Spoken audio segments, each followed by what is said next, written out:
Mafia shqiptare më merrte në telefon dhe më thoshte: "Duam të dërgojmë 500 kg drog, nëse nuk pranon, të vrasim."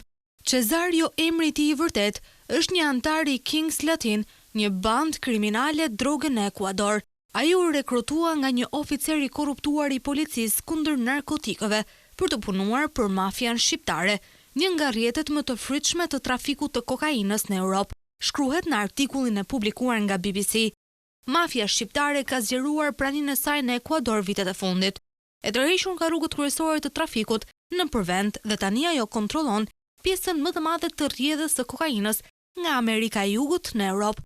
Pavarësisht se Ekuadori nuk e prodhon drogën, 70% e kokainës në botë tani rrjedh nëpër portet e tij, thot presidenti ekuadorian Daniel Noboa. Ajo kontrabandohet në vend nga Kolumbia dhe Peruja fqinje, dy prodhuesit më të mëdhenj të kokainës në botë. Policia thot se ka sekuestruar një sasi rekord droge të palishme vitin e kaluar, pjesa më e madhe e saj kokainë, dhe kjo tregon se eksportet totale janë në rritje. Pasojat janë vdekje prurse. Janari 2025 pa 781 vrasje, duke e bërë atë muajin më vdekje prurës në vitet e fundit. Shumë prej tyre kishin lidhje me tregtinë e palishme të drogës.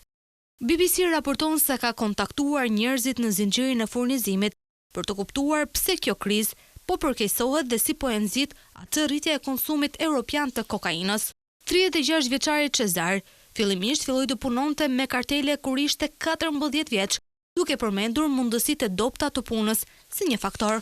Shqiptarët kishin nevojë për dikë që të zgjidhte problemet, shpjegon ai. I njihja rojet e portit, shoferët e transportit, mbikëqyrësit e kamerave të sigurisë. Pasi kokaina arrin në Ekuador nga Kolumbia ose Peruja, ai ruhet në magazina derisa punëdhënësit shqiptar marrin ndjeni për një kontenjer, transporti që do të nisej nga një nga portet për në Europë. Bandat përdorin 3 metoda kryesore për të kontrabanduar kokainën në ngarkesa: fshehjen e drogës në ngarkesë para se të arrijë në port, thyerjen e kontenjerëve në port ose bashkimin e drogës me anijet në det. Ndonjëherë Cezar ka fituar deri në $3.000 për një punë.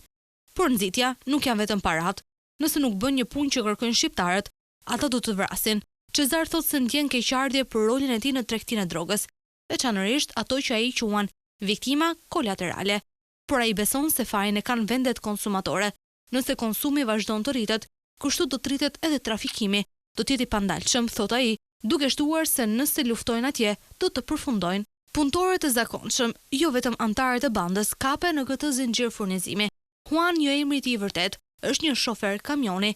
Një ditë ai mori një ngarkesë disa tonësh për ta çuar në port. Zilja e parë alarmit ishte kur shkuam në magazin dhe kishte vetëm ngarkesën, asgjë tjetër. Ishte një magazin me qira pa emër kompanie, kujton ai. 2 muaj më vonë, pash në lajme se kontenjerët ishin sekuestruar në Amsterdam plot me drogë. Pse po rriten eksportet? Në portet e Ekuadorit, policia dhe forcat armatosura përpiqen të kontrollojnë situatën.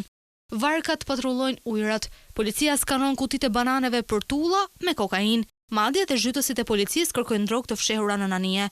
Të gjithë janë të armatosur rënd, madje edhe ata që thjesht ruajnë kutitë e bananeve përpara se të ngarkohen në kontenjerët e transportit.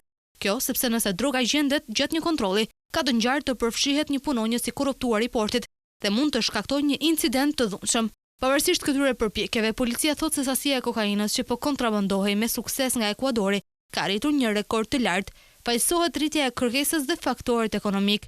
Gati 300 ton drogu kapën vitin e kaluar, një rekord i ri vjetor sipas Ministrisë së Brendshme të Ekuadorit.